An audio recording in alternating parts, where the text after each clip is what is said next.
Estamos no capítulo 8 de Neemias, estamos acompanhando esse avivamento que aconteceu pela leitura, pelo foco na palavra, nas escrituras, na leitura. Nós vimos que fizeram a leitura, mas a leitura também foi feita com explicação, mas não era propriamente uma pregação, era uma leitura da palavra, das escrituras, que eles tinham alguma parte, uma parte bem substancial, que foi durante 6 horas da Torá, dos primeiros livros de Moisés, e essa leitura produziu um grande impacto, foi algo que aconteceu na hora de Deus, da maneira de Deus. Tanto Esdras era uma pessoa que ele estava já nessa época há 13 anos em Jerusalém, mas ele, antes disso, ele já estava dedicando sua vida ao estudo. No livro de Esdras fala que ele dedicou a vida para estudar, entender e ensinar a lei. Então, ele estava preparado desde antes de voltar da Babilônia e depois que ele chegou em Jerusalém, nada tinha acontecido realmente dentro daquilo que eu acho que ele esperava acontecer. Ele queria contribuir, queria ensinar. Talvez ele tenha feito alguma coisa, mas não, com certeza não de uma forma tão coletiva, tão para todo o povo. Então, ele era uma pessoa preparada por Deus e os muros tinham sido completados e era um momento muito de Deus, era um momento que nós chamamos de Kairos, um momento especial de Deus para fazer essa leitura. Então, hoje nós queremos ver um pouco melhor o impacto que isso causou e o povo começou a chorar, porque simplesmente assim, pelo contexto, pelo que a gente pode entender, a leitura não foi feita para dizer vocês estão errados, vocês estão longe, vocês estão fazendo coisas erradas. Foi feita a leitura da lei. E as pessoas, o povo, né, as pessoas de uma forma coletiva, as pessoas sentiram que eles estavam fora, que eles não estavam dentro daquilo que Deus tinha falado e da aliança com Deus. Então eles começaram a chorar. E nesse momento, chorando, parece até chorando alto, porque o texto fala que os levitas precisaram acalmar, precisaram aquietar o povo. Então eles falaram, não é para chorar, porque hoje é um dia santo, um dia consagrado ao Senhor, e nós não queremos, não deve haver choro, porque a alegria do Senhor é a nossa força. Então hoje esse vai ser o nosso tema, entender por que não chorar naquele momento e em que tipo de contexto, como nós podemos aplicar essa frase. Talvez seja a frase mais conhecida do livro de Neemias. Muitas pessoas provavelmente nem saibam onde fica, né, que está no livro de Neemias, mas a frase, a alegria do Senhor é a nossa força, é uma frase muito conhecida, muito citada, mas como muitas vezes nós citamos fora do contexto e, na verdade, não sabemos como aplicar, porque não está no contexto de que maneira a alegria do Senhor pode ser a nossa força. Essa vai ser a nossa busca, nós vamos procurar entender um pouco melhor esse contexto e por que não chorar e em que momento, de que maneira nós podemos dizer a alegria do Senhor é a nossa força. Vamos nos alegrar, vamos celebrar, porque isso vai ser a nossa força. Vamos entender isso um pouco melhor. Senhor, nós pedimos a Tua ajuda, porque queremos não só que um dia seja consagrado, separado para o Senhor, mas nós queremos que todos os dias sejam. Claro que existem momentos especiais, momentos em que devemos celebrar ao Senhor, mas nós queremos que a nossa vida, que todos os dias sejam consagrados e que possamos entender essa relação entre entender que estamos fora do padrão, fora do desejo claramente manifesto assim, na tua palavra, aquilo que está em desacordo, e como que nós podemos ter a tristeza certa e ter a alegria que pode nos ajudar a entrar naquilo que o Senhor realmente quer. Ajuda-nos a entender e aplicar na nossa vida o nosso desejo, nossa súplica nessa hora, em nome de Jesus. Amém. Então, vamos só reler a partir do versículo 8, Neemias 8:8, para entender esse contexto, entender o que estava acontecendo. Estava sendo feita a leitura da lei de Deus, versículo 8, leram no livro da lei de Deus, esclarecendo-a e explicando o sentido, de modo que o povo pudesse entender o que se lia. Então, nós vimos que houve uma reverência, houve uma grande importância. Eu vou só voltar essa folha da aula passada para lembrar, né? Todo o povo estava reunido com um desejo, com um desejo forte. Partiu deles o pedido para que Esdras lesse a lei. Todo o povo se ajuntou como um só homem. Então houve um ajuntamento espontâneo, houve um ajuntamento de desejo. Eles estavam atentos. Homens, mulheres, crianças, eles estavam atentos e desejosos. Então houve a leitura, e essa leitura foi baseada numa reverência a Deus e uma reverência à palavra, porque a reverência a Deus, e Deus deu a palavra. Então, se eu reverencio a Deus, se eu entendo que Deus é o Criador, se eu entendo que Deus é realmente o Deus que me redimiu e que tem direito sobre minha vida e que tem o melhor plano e que Ele está buscando formar um povo e um reino que seja algo cheio de justiça e paz para todos. Então eu vou reverenciar a palavra dele, porque a palavra é importante por causa de quem falou. Se não fosse a palavra de Deus, não mereceria a nossa reverência, né? E a palavra foi transmitida com entendimento, com impacto forte.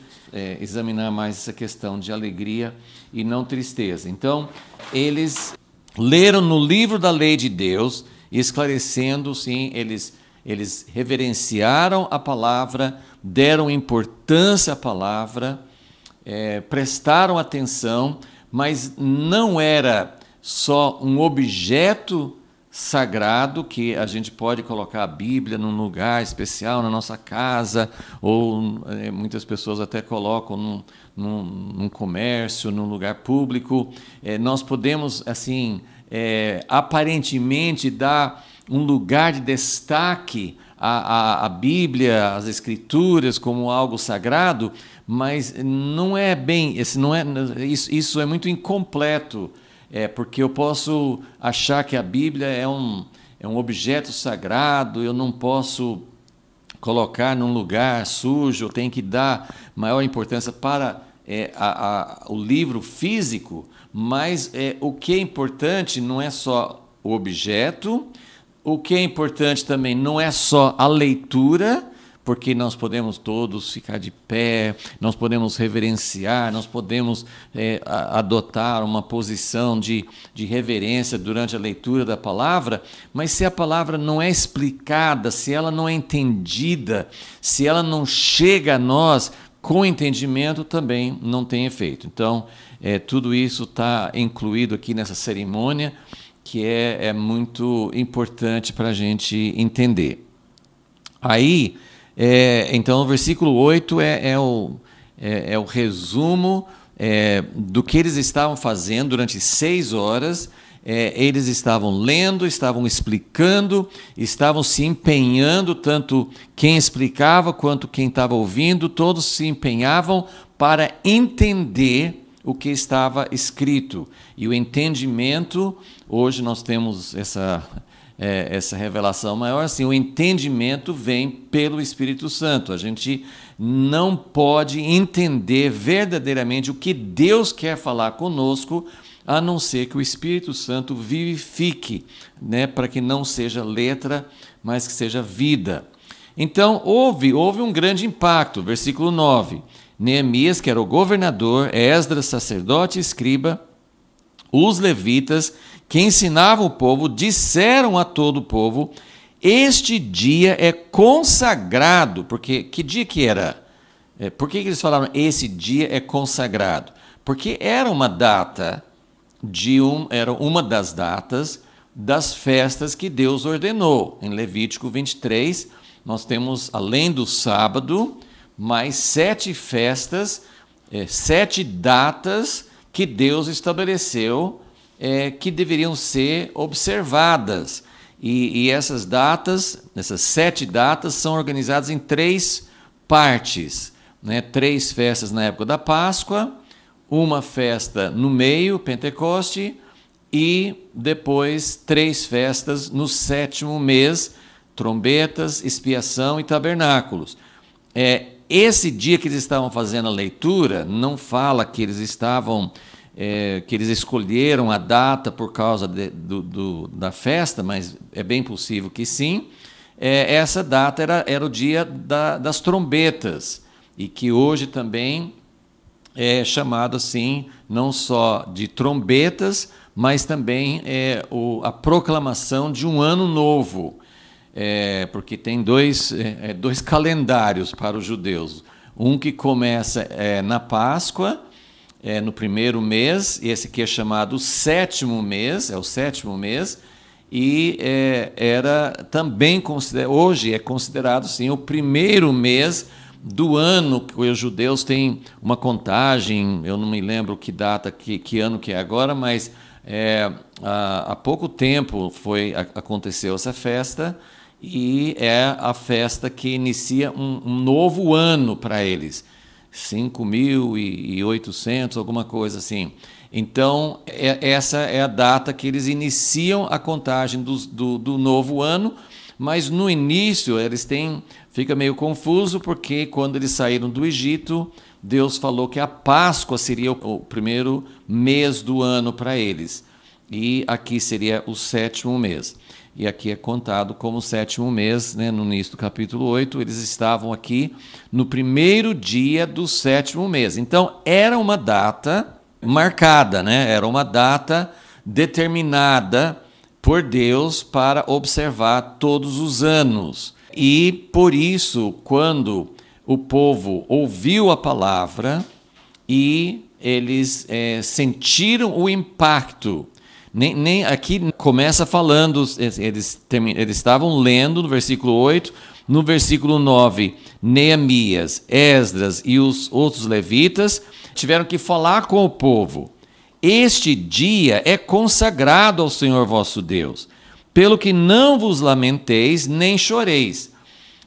Essa ordem, ela pode nos causar, deve até nos causar, um pouco de dúvida, porque, a princípio, é uma reação maravilhosa quando você ouve a palavra, quando você percebe o que Deus deseja.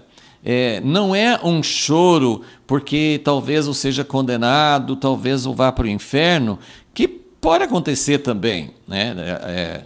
Tem aquela pregação famosa, muito citada na história, no século XIX, quando Jonathan Edwards ele lia os sermões e ele falava sobre pecadores nas mãos de um Deus irado. E as pessoas, ele lia, né? Jonathan Edwards leu essa pregação, e ele tinha um óculos muito espesso, né? Fundo de garrafa, que a gente fala, e assim, pelo que contam, ele leu essa pregação sem levantar a voz, sem muita emoção, mas o impacto foi tão grande que as pessoas caíam no chão e choravam alto, e tinha assim uma comoção muito forte nesse sentido, de perceber que eles estavam errados, que Deus era um Deus que tinha ira contra o pecado e que as pessoas, né, cada um sentia assim a condenação de Deus.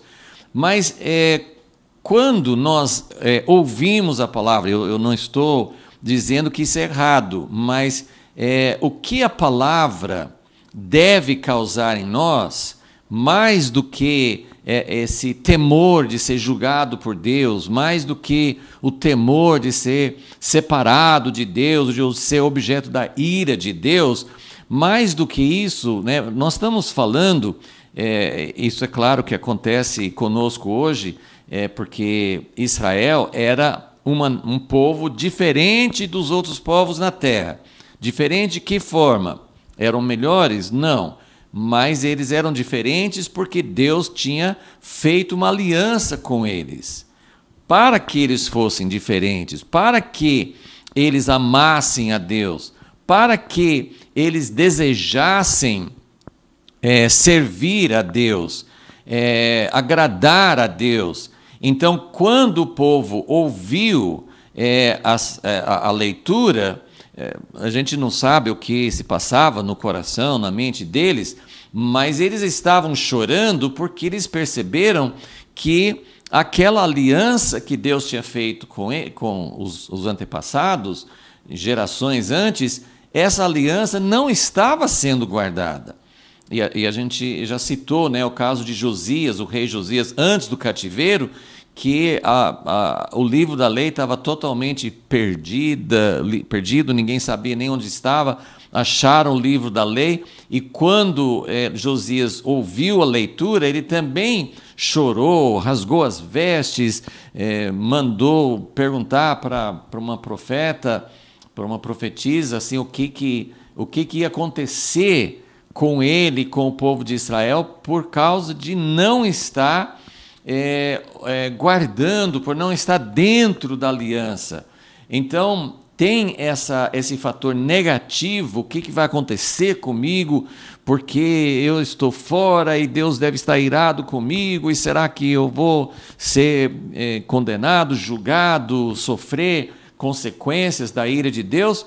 Mas a grande emoção que nós devemos ter como o povo que está na aliança, né, como Israel aqui, eles eram um povo da aliança, Deus tinha trazido de volta do cativeiro, como lhe prometeu, então eles eram o povo de Deus, mas eles não estavam guardando a aliança, eles não estavam vivendo de acordo com os desejos de Deus e não estavam vivendo no relacionamento com Deus.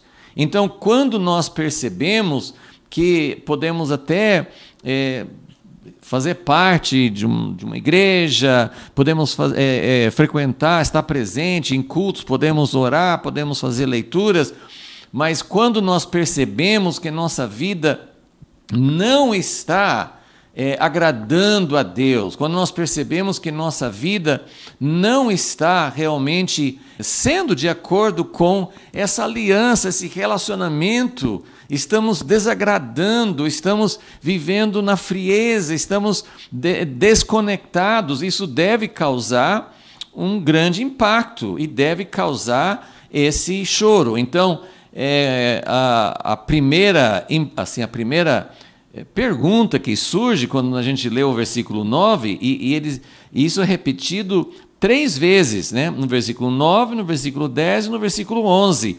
3 vezes é falado assim, em outras palavras, parece que o povo não conseguia parar de chorar, né?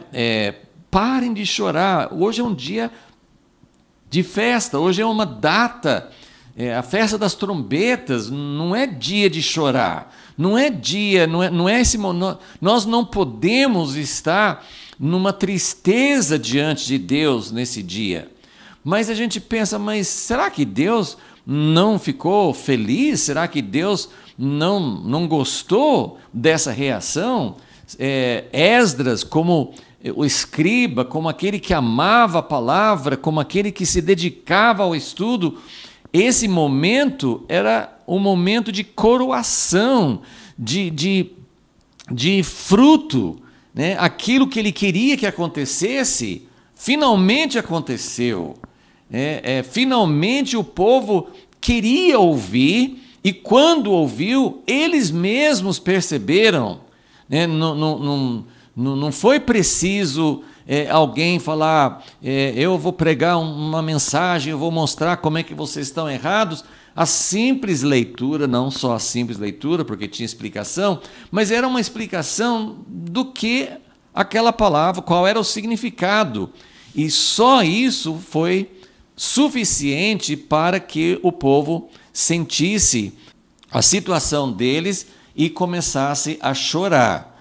Qualquer pregador, qualquer pessoa que ama Deus e que ama a palavra de Deus e que ama expor a palavra e mostrar quem Deus é, qualquer pessoa assim adoraria ver esse impacto, né, de uma leitura ou de uma pregação, né, de ver as pessoas sendo impactadas durante, né, esses relatos que a gente tem, como eu falei, do Jonathan Edwards, mas John Wesley, George Whitefield, Charles Finney, são alguns nomes que a gente sempre lembra, mas tinha muitos pregadores ungidos na história que viram esse resultado.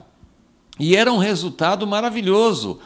Eu lembro sempre de Charles Finney, que foi um tempo depois. Eu falei Jonathan Edwards, século XIX, mas era século XVIII. Jonathan Edwards, George Whitefield eram do século XVIII e Charles Finney era do século XIX. Charles Finney era um homem que pregava e as pessoas... Ele pregava dentro das igrejas, pessoas que iam para a igreja. E as pessoas também ficavam muito comovidas, não só na igreja. Tem histórias até de quando Charles Finney chegava numa cidade sem abrir a boca. Pessoas nas fábricas começavam a chorar, a sentir, parece que a presença de Deus acompanhava Finney e as pessoas sentiam, né, o que nós chamamos de convicção de pecados, quer dizer, realmente uma condição de entender mesmo que eu estou errado, eu estou longe, assim, porque nossa condição geral é não só da gente não fazer o que Deus quer, mas a gente nem percebe ou nem dá muito valor. Eu peco muito, todas as pessoas falam, eu sou pecador, mas você não sente uma coisa específica, você não chora quando você fala uma palavra dura, uma palavra que machuca os outros, ou quando você mente, ou quando você faz uma coisa desonesta, ou enfim, quando você não tem compaixão das pessoas que sofrem. Então a convicção de pecados é quando nós realmente sentimos lá no íntimo, lá fundo, né? Como o dia de Pentecoste em Atos 2, quando Pedro se levantou e pregou aquela mensagem que está registrada em Atos 2, fala que as pessoas que estavam ouvindo, a palavra cortou, ela foi como flecha que entrou no coração. As pessoas se sentiram realmente convencidas, convictas pelo pecado, porque Pedro estava mostrando que eles tinham, aqueles que estavam ouvindo, poucos dias, né, 50 dias depois da morte de Jesus, então que eles tinham crucificado Jesus, eles eram responsáveis, e até então eles nem imaginavam, nem sentiam nada. Então, por causa da pregação, por causa do que Pedro mostrou da palavra, eles se sentiram convictas, elas se sentiam convencidas de que elas estavam erradas, tanto é que perguntaria agora o que nós podemos fazer. Estou falando tudo isso para dizer, por exemplo, né, voltando para Finney, Finney muitas vezes, quando as pessoas chegavam depois da pregação, iam para frente e começavam a chorar, ele não falava, tá bom, não chore mais, aceite Jesus, ele já perdoou você, fique tudo bem. Às vezes ele mandava a pessoa embora para casa e falava assim: olha, você tem que buscar mais a Deus, que você não está verdadeiramente arrependido. Eu também acho isso estranho, né? Mas assim, a atitude, muitas vezes, de um pregador é de ficar assim, graças a Deus que as pessoas estão chorando, graças a Deus que as pessoas estão reagindo, que foram impactadas pela palavra. Então eu estou colocando isso para dizer, essa ordem que é repetida 3 vezes, olha, este dia é consagrado ao Senhor, não é o momento de chorar. Deus não quer choro nesse dia.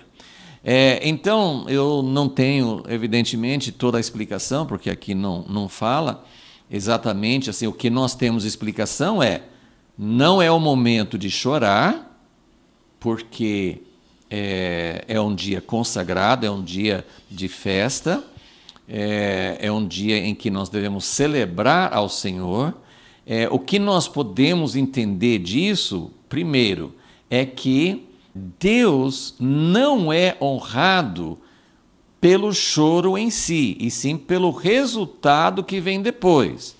Então, numa dessas datas, né, como essa data que eles estavam, no momento em que nós queremos honrar ao Senhor, em que nós queremos glorificar ao Senhor, o choro, não estou falando sim de choro, só lágrimas em si, mas é a atitude de tristeza, a atitude de dizer, ai de mim, como Isaías falou em Isaías 6, ai de mim, porque eu sou um homem de lábios impuros.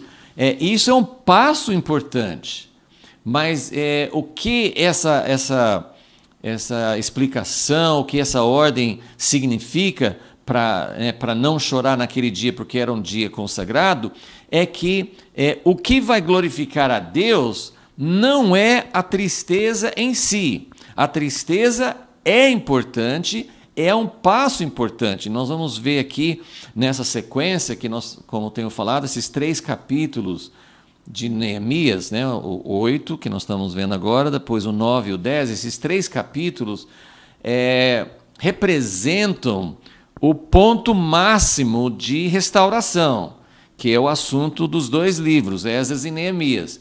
Então, tudo que aconteceu de voltar da Babilônia, de reedificar o templo, e agora reedificaram os muros, a consumação, né, o auge, o ponto máximo de restauração está nesses 3 capítulos. Então, nós não podemos olhar só um, nós vamos ver a sequência, e daqui a pouco vou mostrar esse diagrama aqui para entender o contexto.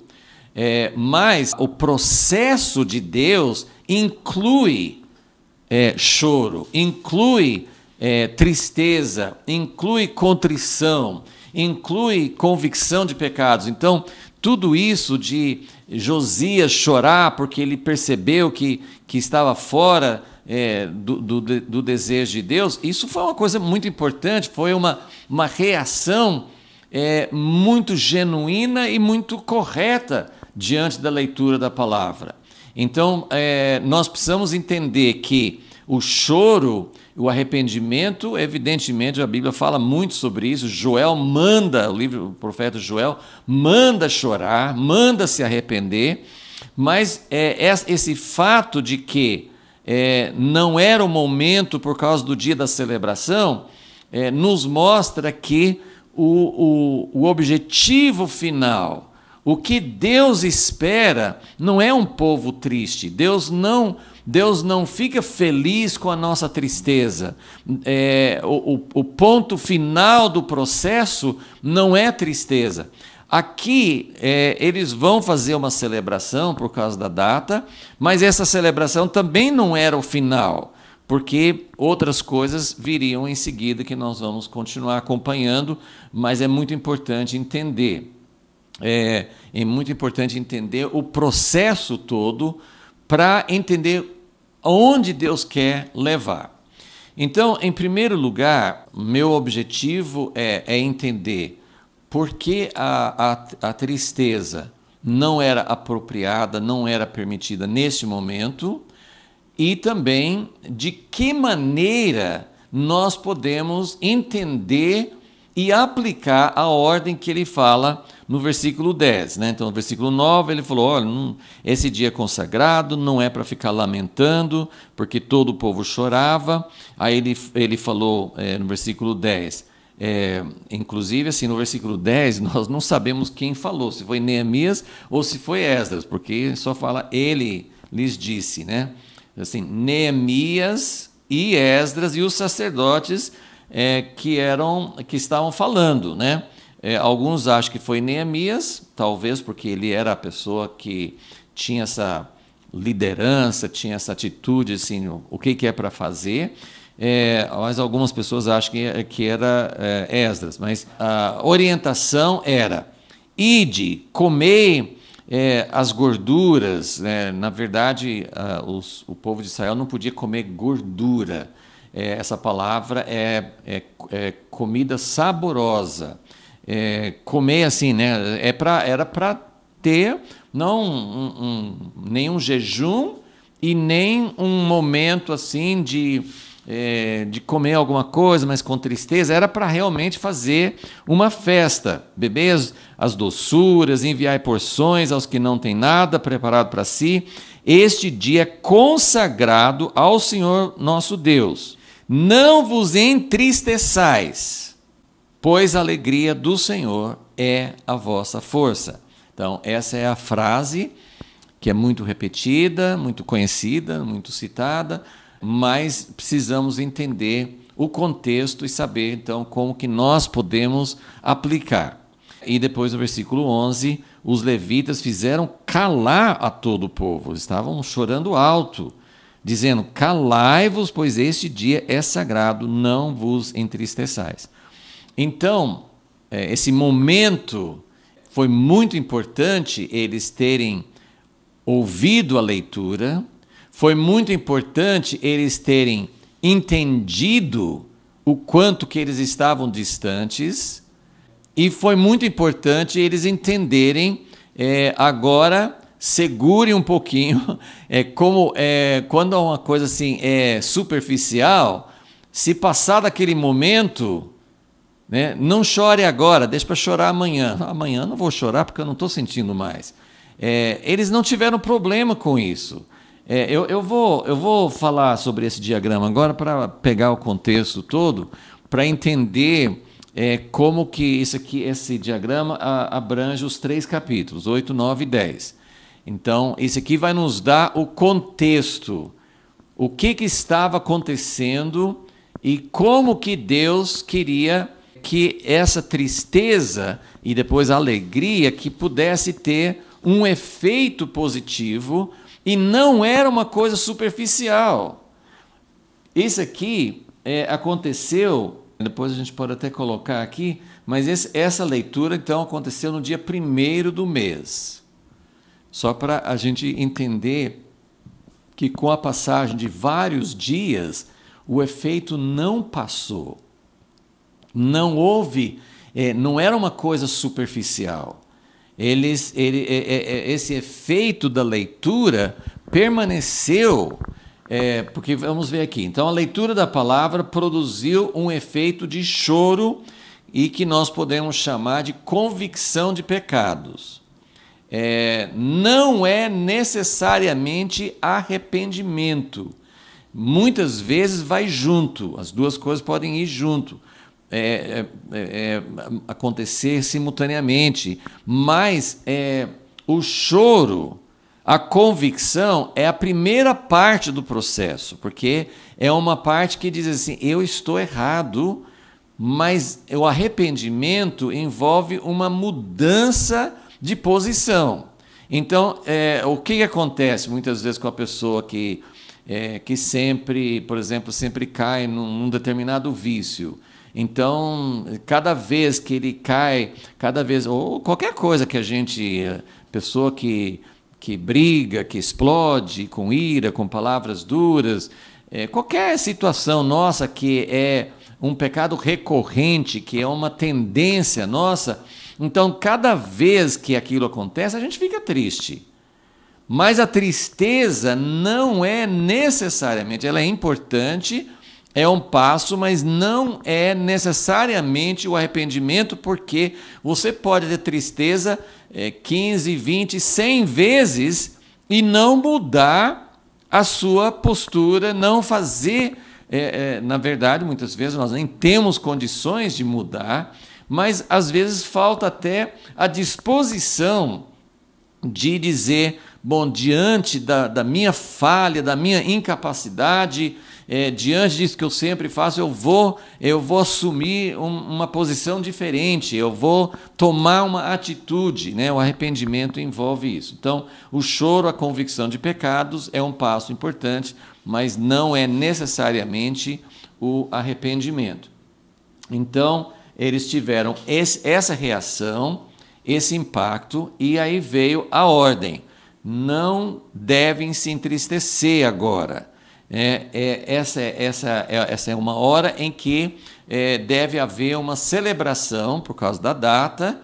Um pouco dessa sequência é porque eles estavam num dia consagrado, num dia que era para celebrar a Deus, e isso mostrava que eles deveriam, mostrava o que Deus queria nas celebrações, que eu vou mostrar daqui a pouco. Nós hoje não temos muito assim a nossa cultura cristã.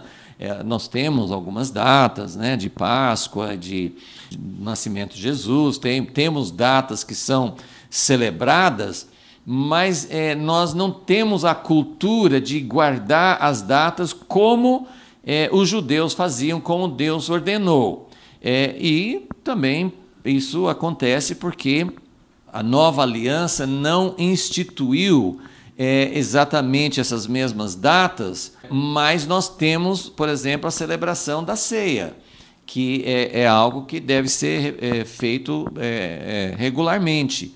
E na celebração da ceia, que é um bom exemplo, é um momento em que, assim, hoje acho que as igrejas, em grande parte, perderam essa tradição.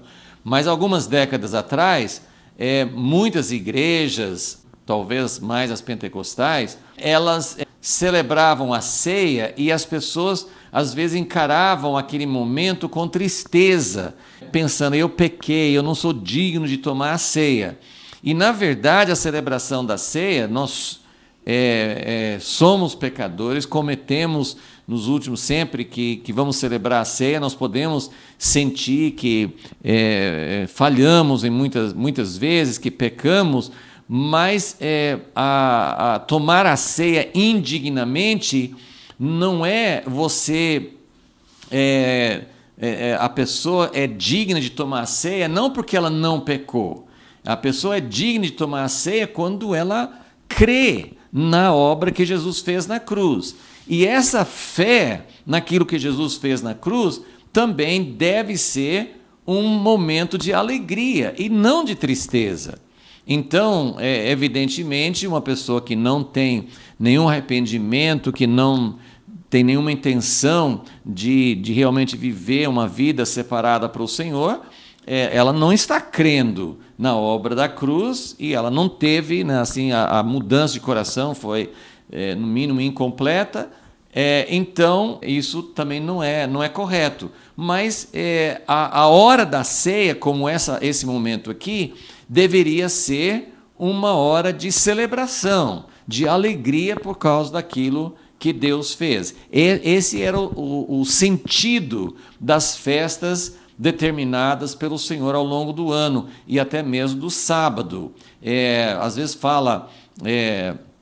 é uma convocação solene, é uma data que nós separamos para Deus, e às vezes nós pensamos isso deve ser uma data de tristeza. A única data, se você olhar Levítico 23, a única data em que realmente era um dia de afligir a alma, de se colocar diante de Deus numa atitude de contrição e de arrependimento e não de alegria, era o dia da expiação, 7 festas era a única data, a única festa que realmente não caberia assim, não era o sentimento, né? A ideia central da festa não era de alegria, era de ter uma purificação, de estar diante de Deus em arrependimento.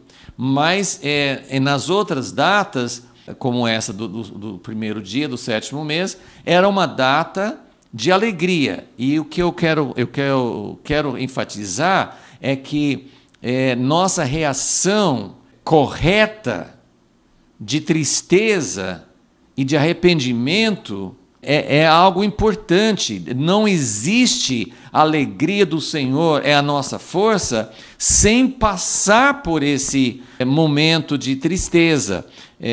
Mesmo esse dia sendo o primeiro dia do 7º mês, um dia que era consagrado ao Senhor, que não deveria ser um dia de tristeza, mas a razão da alegria, a razão da celebração era o fato de estar em aliança com Deus, era o fato de poder celebrar o que Deus tinha feito por eles. Então, esse é o sentido da festa. E quando nós tentamos, esse seria o primeiro aspecto assim, da nossa pergunta, quando é que eu posso aplicar essa ordem, não fique triste, porque a alegria do Senhor é a nossa força? Essa atitude, essa ordem só pode ser aplicada quando eu tiver realmente o sentimento de entender o quanto que eu não consigo e não tenho agradado ao Senhor. Se o povo não tivesse ouvido a lei, se o povo não tivesse entendido a leitura, se o povo não tivesse tido a reação de dizer: o que vai ser de nós? Olha só o que está acontecendo. De maneira nenhuma teria vindo essa ordem: não se entristeçam, porque a alegria do Senhor é a sua força, ok? Então, não se entristecer justamente porque eles estavam entendendo. Até o versículo 12, né? Neemias 8:12 fala: então todo o povo se foi a comer, beber, enviar porções, celebrar com grande alegria, porque agora entendiam as palavras que lhes foram comunicadas. Então, a ideia é essa. Se eles não tivessem entendido, se eles não tivessem sido impactados, não poderiam ouvir essa palavra: a alegria do Senhor é a vossa força. Então, não era para se entristecer, era para fazer essa celebração nesse momento. Agora, o que aconteceu? Esse aqui eu vou passar, porque não vou ler os textos, porque são assuntos que nós vamos ver pela frente, mas eu queria que nós entendêssemos todo o contexto. O que vai acontecer depois? Porque a alegria do Senhor é a vossa força. Então, não se preocupem com o pecado, não se preocupem nada assim, Deus não liga para o pecado. Não era isso que ele estava dizendo. Esse não é o momento. Essa tristeza não é uma emoção passageira. Essa tristeza, esse impacto da palavra vai continuar. É o momento agora de celebrar, de dizer para Deus: nós queremos celebrar, como nós fazemos na ceia, nós queremos celebrar o que Jesus fez por nós. Eu quero celebrar que Ele é poderoso e Ele me redimiu. Eles celebravam as festas para celebrar o que Deus tinha feito em tirá-los do Egito. As festas eram para celebrar as bênçãos de Deus. Eram muito ligadas, todas as festas eram muito ligadas ao ano e ao calendário agrícola, né? Então, as diferentes colheitas ao longo do ano. Então, tinha muita ligação, todas as festas, desde o tempo da Páscoa, Pentecostes e agora no 7º mês de Tabernáculos, eram festas de celebração, de gratidão a Deus por causa das bênçãos, porque eles precisavam trabalhar, eles precisavam plantar, trabalhar duro para ter colheitas e lavoura, mas eles tinham que reconhecer que tudo vinha de Deus. A chuva é bênção de Deus, a saúde, a prosperidade das plantações, tudo era bênção de Deus. Então, nas festas, eles estavam celebrando a libertação do Egito, a preservação de Deus ao longo da história, tabernáculos que eles viviam em cabanas para representar a proteção de Deus durante o deserto, mas também durante toda a vida que nós vivemos em a cabana, né, feito com ramos, com ramos de árvores, com folhas, era uma coisa muito temporária, era uma coisa que durava muito pouco, era para mostrar a fragilidade da vida e a proteção de Deus. Então, essa dependência de Deus. Então, a festa era uma celebração daquilo que Deus fez. Né? Na Páscoa, a libertação do Egito, mas todas as colheitas, tudo era para celebrar o que Deus fez. Então, eles sentiram o impacto de estarem fora, de não terem correspondido à bondade de Deus, de não terem sido fiéis à aliança, de não terem nem se preocupado em saber o que Deus queria. A leitura da lei mostrou para eles que eles nem tinham se importado, nem estavam preocupados em saber o que Deus queria deles. Então, era um impacto grande, mas esse dia, esse momento, era um momento de celebrar o que Deus fez. Então, não se entristeceram, fizeram a celebração, mas o que veio em seguida?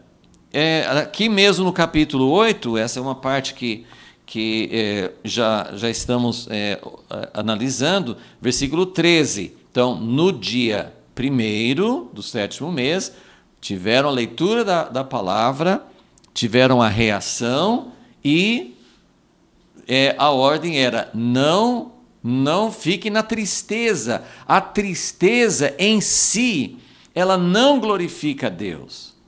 Um povo assim, a gente pode falar assim: olha, eu sou uma pessoa fraca, eu sou uma pessoa, eu não tenho capacidade de servir a Deus, eu sou um pecador. Isso em si, ficar focando nisso, assim, permanecer nesse estágio de lamentação, isso não glorifica a Deus. O que glorifica a Deus?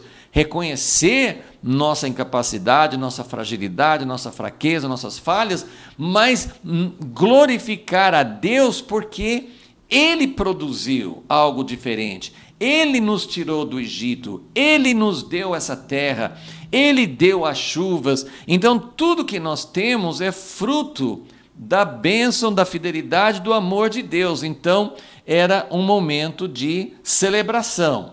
Mas aí, passou a celebração do dia 1º, então vamos nos esquecer, foi uma memória para nós. Não, no dia seguinte, versículo 13...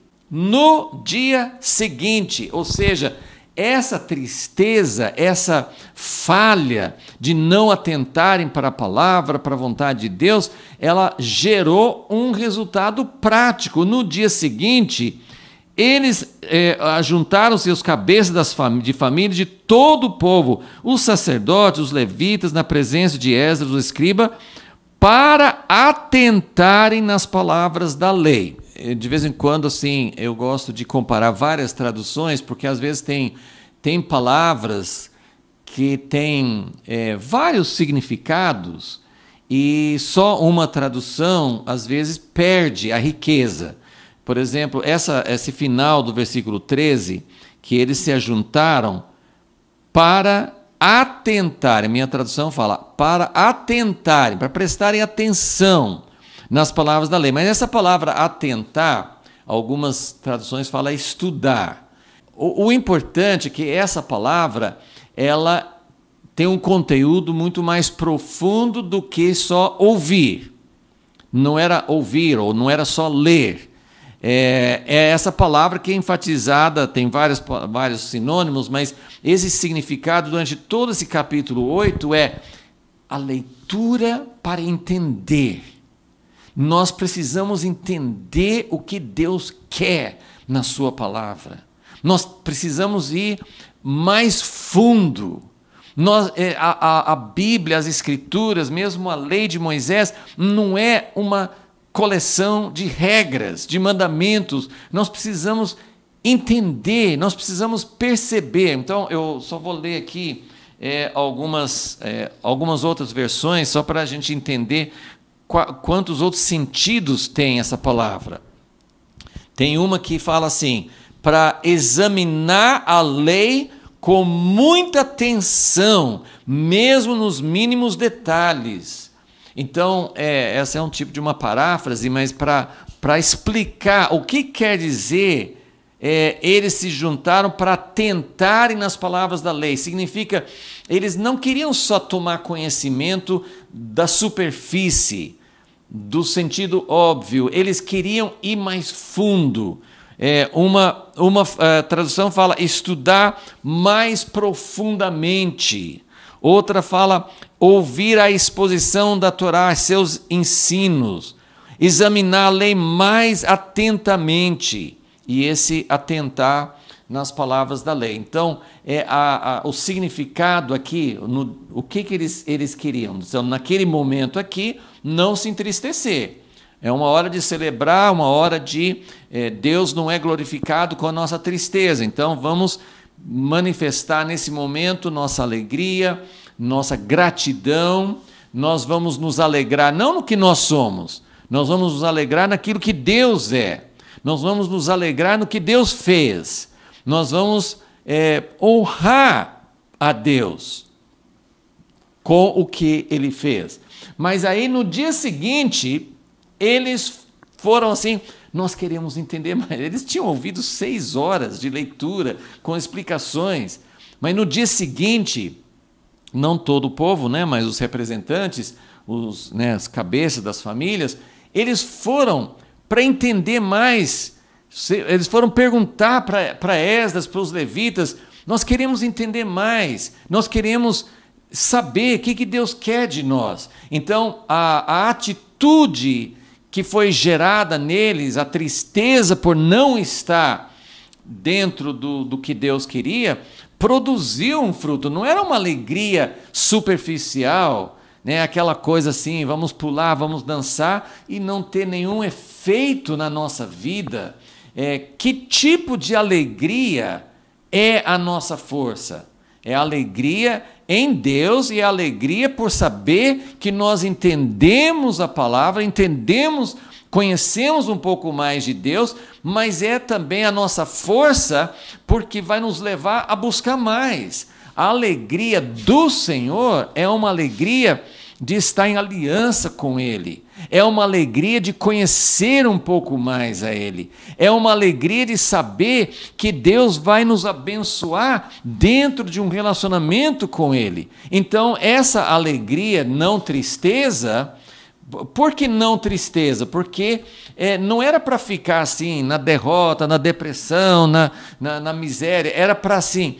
Realmente nós erramos, mas nós podemos nos alegrar, porque Deus é poderoso, e no dia seguinte nós vamos ter uma nova atitude, nós vamos ter uma atitude de querer entender mais o que Deus quer. E eu coloquei aqui, entendimento, agora eles vão adquirir, nesse dia seguinte, nesse segundo dia, eles foram entender algo muito específico, porque o que diz? Versículo 13, né? Eles se ajuntaram. Versículo 14, acharam escrito na lei que o Senhor ordenara por intermédio de Moisés que os filhos de Israel habitassem em cabanas durante a festa do 7º mês. Eles agora, porque eles fizeram uma leitura geral no primeiro dia. né, e viram muita coisa, ouviram muita coisa, puderam entender muitas coisas que não estavam acontecendo. Mas nesse segundo dia, Deus os orientou. Esdras deve ter assim, olha, nós estamos no 7º mês e tem uma festa chegando. Então, olha só como a palavra ela tem muitas instruções de Deus, mas eles acharam uma coisa específica para o momento que eles estavam vivendo. Eles estavam no 7º mês e eles acharam instruções de Deus para o que eles deveriam fazer no 7º mês. Eu acho isso muito significativo, porque agora Deus os direcionou para uma aplicação muito específica da palavra, para aquilo que eles tinham que praticar naquele tempo. Nós estamos no 7º mês, é hora de praticar isso. E lá na frente, porque aí tem essas instruções de que na festa dos tabernáculos, eles tinham que ir aí na natureza, nos campos, nos morros, eles tinham que cortar galhos e fazer uma cabana para morar naquela cabana durante os 7 dias da festa. Então, eles fizeram isso. É interessante que tem poucas menções da festa dos tabernáculos na Bíblia, não vou falar muito sobre a festa dos tabernáculos agora, mas tem poucas menções, tem muitas menções da Páscoa, mas tem poucas vezes que a festa dos tabernáculos é mencionada. Nos livros, nos escritos de Moisés, na Torá, várias vezes é mencionada sobre guardar as festas. O capítulo mais completo é Levítico 23, porque ele fala sobre as 7 festas, mas tem 2 menções no livro de Êxodo, tem no livro de Deuteronômio, tem os sacrifícios que deveriam ser dados, tem várias menções nos livros de Moisés. Mas o único lugar, né, no Deuteronômio também fala sobre a festa dos tabernáculos, fala sobre as outras festas também, mas só tem esse lugar em Levítico 23 que fala sobre cortar os galhos para fazer cabanas. É o único lugar que nós temos um registro dessa ordem, dessa instrução. Então, quando eles falaram assim, acharam escrito na lei, só pode ter sido em Levítico 23, que eles acharam escrito, é o único lugar que fala sobre isso. Mas as outras menções, né, da festa dos tabernáculos, tem, né, assim, eram 3 épocas do ano que era para ir para todos os homens tinham que ir para o lugar que Deus escolhesse, né, no caso Jerusalém. Mas aí fala então aqui que eles fizeram isso, eles pegaram os ramos e fizeram, versículo 16, eles saíram, trouxeram os ramos, fizeram para si cabanas, cada um no eirado da sua casa, nos seus pátios, nos átrios da casa de Deus, na praça da porta das águas, na praça da porta de Efraim. Então, quem morava lá mesmo, que tinha casa, eles tinham muitas vezes um teto reto, assim, né, que eles podiam fazer uma cabana em cima, ou as pessoas que não moravam em Jerusalém podiam fazer cabanas nessas praças públicas. E fala o versículo 17, toda a congregação dos que tinham voltado do cativeiro. Então, foi uma festa celebrada por todos, não só quem morava em Jerusalém. E continua com essa ideia de unidade, de todo o povo se unindo para fazer isso junto. Toda a congregação dos que tinham voltado do cativeiro fizeram cabanas e nelas habitaram. E olha o que diz aqui, versículo 17, olha que restauração.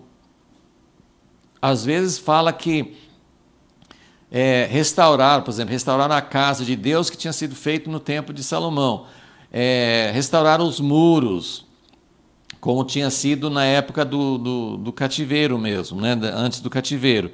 Mas nunca tinham feito assim, de morar em cabanas, nunca tinham feito assim os filhos de Israel, desde os dias de Josué, Olha que situação, algo foi restaurado aqui, nesse momento, com Esdras, e com esse mover de Deus sobre todo o povo, e esse desejo de fazer algo que pudesse realmente agradar a Deus, eles voltaram a praticar algo que nunca tinham feito. Eles tinham celebrado a festa dos tabernáculos antes, mas eles nunca tinham nem atentado mais, nunca tinham mais procurado entender como que deveria ser essa celebração.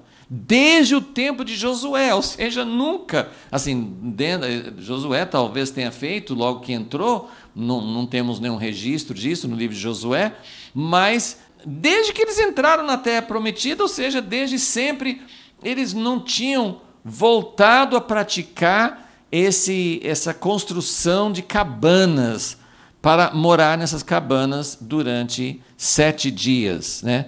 E aí fala, e seu regozijo foi muito grande. Então, isso foi, eles entenderam algo específico, né? No primeiro dia foi muito geral, nós estamos fora do padrão de Deus. Nós não estamos num relacionamento vivo com Deus, nós não estamos andando com Deus, nós estamos numa aliança verdadeira com Deus. Mas agora eles entenderam uma coisa específica, é hora de edificar, de construir essas cabanas, de celebrar a festa dos tabernáculos. Então eles celebraram essa festa com alegria.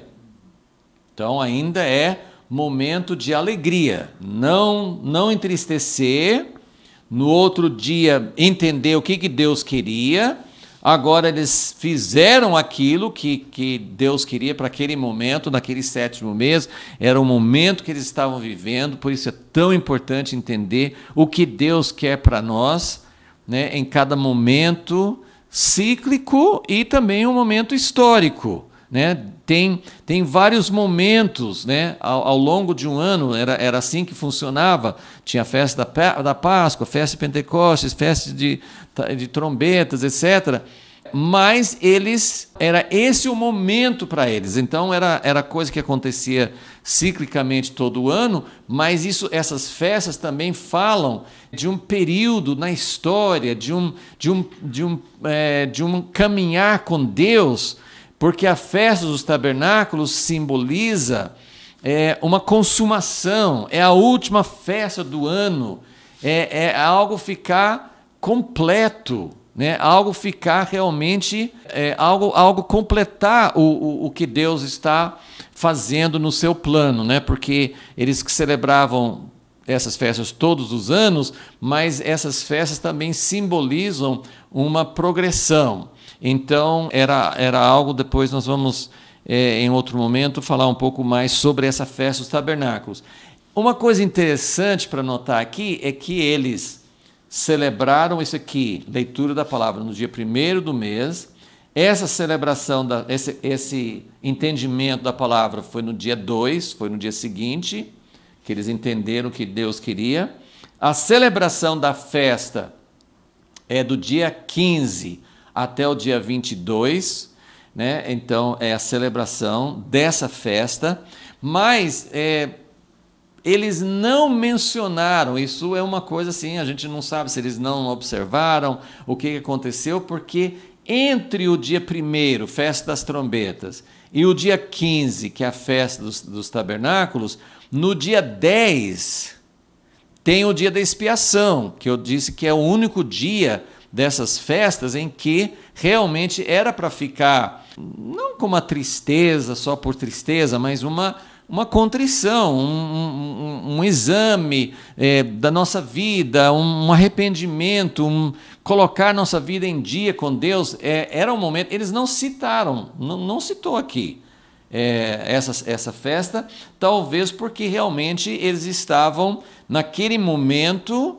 eles estavam caminhando de uma forma diferente, assim, naquele momento era para não ter tristeza, ou eles celebraram, só não registraram, nós não sabemos. Mas esse aqui foi no dia 15, ok?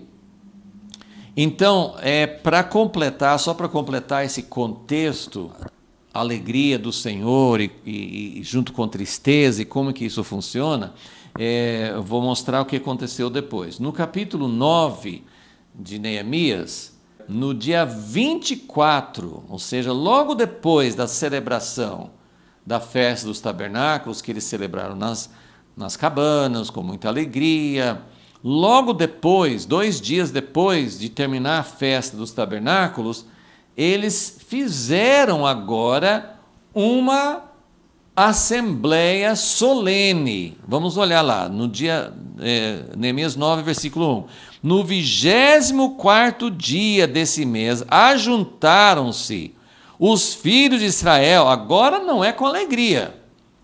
Olha só como é importante ter esse contexto todo, porque a alegria do Senhor é a nossa força, não porque nós não precisamos ter arrependimento, nós não precisamos ter confissão de pecados, porque vai chegar a hora certa para isso. Nem sempre vai seguir exatamente essa ordem, mas o importante é entender, a alegria do Senhor seria a força deles para caminhar com Deus. O objetivo de tudo é alegria. O objetivo de Deus, hoje eu não vou ter tempo para ler, mas quando fala em Deuteronômio sobre as festas, fala que é para chegar diante de Deus com alegria. A festa, como eu já disse, era um momento de celebrar o que Deus tinha feito na história, tirando do Egito, guardando no deserto, levando para a terra prometida, e celebrando as dádivas de Deus, as chuvas, as lavouras, a produção. Então, as festas eram celebrações, não do que nós fizemos, mas daquilo que Deus fez. Mas existe a necessidade de colocarmos diante de Deus o que nós somos. Então, no dia 24, então, depois dessa celebração toda, eles se reuniram, mais uma vez, os filhos de Israel, mas dessa vez eles vieram, agora passou o momento de celebrar, de ser grato a Deus, de oferecer a Deus essa gratidão, mas agora agora chegou o momento de ter a tristeza segundo Deus, a tristeza que gera fruto. Então, eles se juntaram com jejum, pano de saco. O que é pano de saco? É o que eles colocavam quando alguém morria. Então, era luto, era tristeza, terra sobre si, né? Então, era assim, eles estavam, foi essa atitude que Esdras teve no livro de Esdras, quando ele viu todo o povo com casamentos mistos e desagradando a Deus. Então, essa é a reação diante de pecado, necessidade de arrependimento.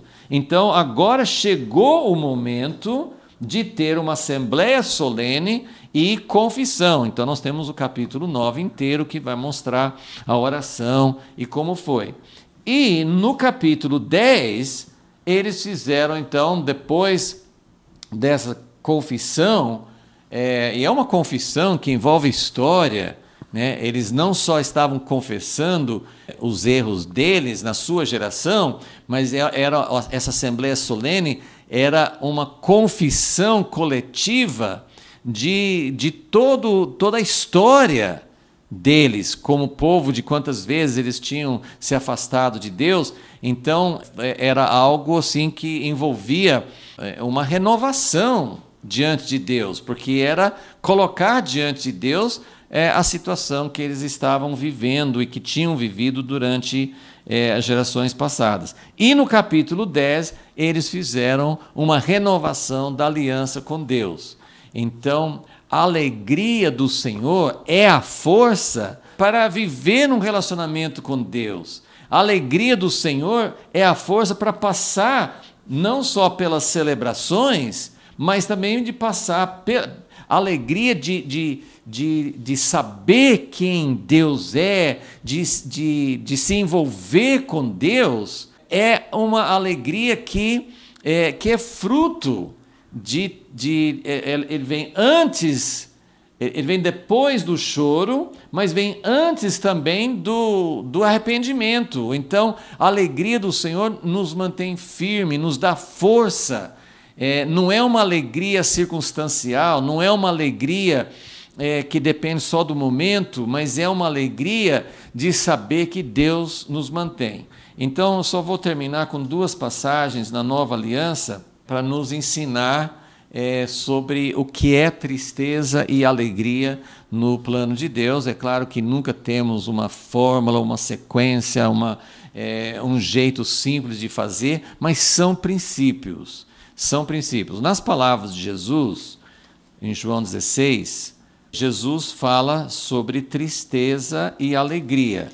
É um contexto um pouco diferente disso aqui, porque não está falando sobre pecado, sobre arrependimento, mas nesses capítulos de João, 14, 15, 16, 17, Jesus está falando com os discípulos logo antes da sua morte, E ele falou assim, João 16 e versículo 19, Jesus percebeu que queriam interrogá-lo e lhes perguntou: indagais entre vós acerca disto que disse, um pouco e não me vereis, e ainda um pouco e ver-me-eis. Em verdade vos digo que vós chorareis e vos lamentareis enquanto o mundo se alegra. Olha só, Jesus está dizendo, eu vou embora. Os discípulos ficaram tristes. Aí ele falou assim, olha, quando eu for embora, as pessoas, o mundo, o sistema, aquelas pessoas que se sentiam ameaçadas, que tinham raiva de Jesus, essas pessoas iam se alegrar. Quando Jesus foi crucificado, nós eliminamos, nós tiramos esse estorvo, tiramos essa pedra no nosso sapato. Então, vocês vão chorar enquanto o mundo se alegra, ele fala. Mas vós ficareis tristes, ele fala, mas a vossa tristeza se converterá em alegria. Então, esse princípio de tristeza se transformar em alegria é o princípio de alegria do Senhor, a nossa força. A alegria que não passou por tristeza, a alegria que não é profunda, que não traz algo mais substancial, não é uma alegria superficial, de espuma, de pessoas que não experimentaram nada. É uma alegria que vem como resultado. Então Jesus está dizendo assim, quando eu for embora, vocês vão sentir tristeza. E aí ele fala, versículo 21, a mulher, quando está para dar à luz, sente tristeza, porque é chegada a sua hora. A mulher, na hora que vai ter as dores de parto, ela sabe que vai ser um processo doloroso, então ela tem medo, ela sente temor, ela sente medo daquele momento, sente tristeza, mas depois de nascida a criança já não se lembra da aflição pelo prazer de ter vindo um homem ao mundo. Assim também vós agora, na verdade, tendes tristeza, mas outra vez vos verei. Aqui ele está falando sobre a vinda do Espírito Santo. Claro que quando nós virmos Jesus de novo na sua volta, a alegria não vai ter tamanho. Mas ele está falando aqui porque ele falou assim, um pouco eu vou embora e um pouco eu volto, porque ele estava falando sobre ele voltar no Espírito Santo. Então, vocês vão ter tristeza, mas depois eu volto e o vosso coração se alegrará e a vossa alegria ninguém pode tirar. E aí ele fala para que os discípulos vão poder pedir, eles vão ter um relacionamento vivo com o Pai e eles vão ter alegria. Então tudo isso mostra que a alegria que Jesus está falando é uma alegria que vem por um processo de tristeza, como a mulher que vai dar à luz, mas é uma alegria que passa pela tristeza, mas que tem alegria por causa daquilo que Deus faz no meio da situação. Quer dizer, as dores de parto produzem um resultado. E isso tem tudo a ver com tribulação, durante todas as épocas, mas principalmente no fim dos tempos, que vai ter muita aflição, mas vai ter alegria no meio da aflição. Então, isso é uma das relações entre alegria e tristeza. Uma alegria superficial, uma alegria só emocional, ela muda muito. Se as coisas estão bem, eu estou feliz. Se as coisas vão mal, eu estou triste. E ele está falando sobre uma alegria mais profunda, né? A Bíblia fala que, em Hebreus, fala que pelo gozo que lhe foi proposto, ele suportou as aflições. Então, Jesus olhava para a alegria do resultado que ele ia passar, que é a mesma ideia da mulher que vai dar à luz. Ela tem tristeza por causa da dor, mas ela sabe que aquela dor tem um propósito e vai ter um resultado final. Essa é uma das relações entre tristeza e alegria. E a outra relação, outro texto que fala sobre alegria e tristeza, é em 2 Coríntios 7, que isso sim tem a ver com arrependimento. Porque ele falou, 2 Coríntios 7, Paulo está escrevendo para os coríntios, e ele fala sobre a tristeza por causa do caso de pecado que ele tratou na primeira carta. E ele falou assim, versículo 8, 2 Coríntios 7, 8. Ainda que vos tenha entristecido com a minha carta, porque ele falou de uma situação que estava errada e que tinha que tomar atitude, e eles tinham errado, ainda que vos tenha entristecido com a minha carta, não me arrependo, embora já me tivesse arrependido por ver que aquela carta vos entristeceu, ainda que por pouco tempo. Então, Paulo fala assim, eu não me arrependo, mas eu senti até arrependimento, porque eu não gostei de ver que vocês ficaram tristes, mas a tristeza foi importante. Versículo 9, agora folgo, quer dizer, agora estou feliz, não porque fostes entristecidos, mas porque fostes entristecidos para o arrependimento, pois fostes entristecidos segundo Deus, de maneira que por nós não padecestes dano em coisa alguma. Então, assim, a tristeza, a disciplina, o arrependimento é para livrar de uma situação muito pior. E versículo 10, a tristeza, segundo Deus, opera arrependimento para a salvação, o qual não traz pesar, mas a tristeza do mundo opera a morte. E aí ele fala assim a respeito de toda assim, como eles reagiram corretamente, eles mudaram, eles tiveram zelo, e isso produz alegria, porque a alegria que vem, a tristeza, segundo Deus, é uma tristeza que traz resultados e que vai trazer a verdadeira alegria. E a tristeza, o que Neemias e Esdras pediram para o povo não ficar tristes naquele dia, porque não era para ter uma tristeza só que resultasse em lamentação, mas que não produzisse frutos. Porque a tristeza, segundo Deus, opera arrependimento, mas a tristeza do mundo opera a morte, né?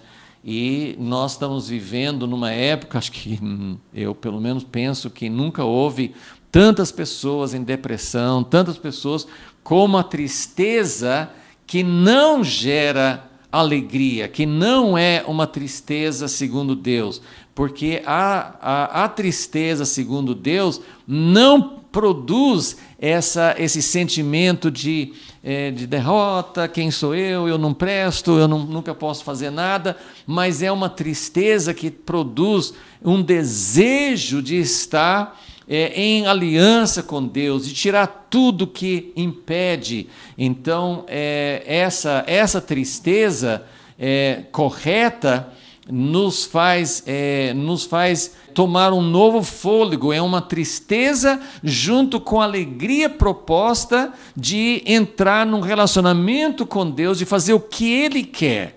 Porque muitas vezes a nossa tristeza é porque nós não conseguimos fazer, mesmo para Deus, nós não conseguimos fazer aquilo que nós queremos. Mas quando nós entendemos, não, a celebração das festas é uma celebração daquilo que Deus fez, é uma celebração daquilo que Deus opera. E a única tristeza que eu quero ter é de não estar verdadeiramente num relacionamento com Deus e de fazer o que Ele quer. A tristeza da minha frustração, eu não sou aquilo que eu gostaria de ser, eu não sou igual ao outro, eu não sou aquilo que eu sonharia em ser, essa é uma tristeza que produz morte, porque eu nunca vou ser aquilo que talvez Deus não projetou para mim. Então, quando eu tenho a tristeza segundo Deus, é uma tristeza que me leva a abandonar os meus sonhos, as minhas frustrações naturais e desejar agradar a Deus e viver para Ele. E isso me leva, pode levar por aflições, mas isso vai produzir a alegria que se mantém mesmo no meio de situações totalmente contrárias. Então, esse é o desejo de Deus, é um assunto simples e complexo ao mesmo tempo, porque é muito simples ter a alegria de Deus quando nós abandonamos os nossos ideais, os nossos sonhos, muitas vezes assim totalmente sem fundamento, sem realidade, e entendemos o que Deus quer e entramos num relacionamento que traz alegria, mesmo que seja nas aflições e tribulações, porque sabemos que estamos em dores de parto para gerar algo que Deus deseja. Senhor, nós queremos aprender, isso é uma lição que precisamos aprender e reaprender continuamente, que o Senhor possa renovar em nós essa visão verdadeira, que nós possamos ter uma clareza sobre qual é a alegria do Senhor, que pode ser a nossa força em momentos difíceis. Que nós possamos entender isso mais e mais e que a Tua restauração possa acontecer na nossa vida individualmente e na Tua igreja como um todo. Pedimos em nome de Jesus. Amém.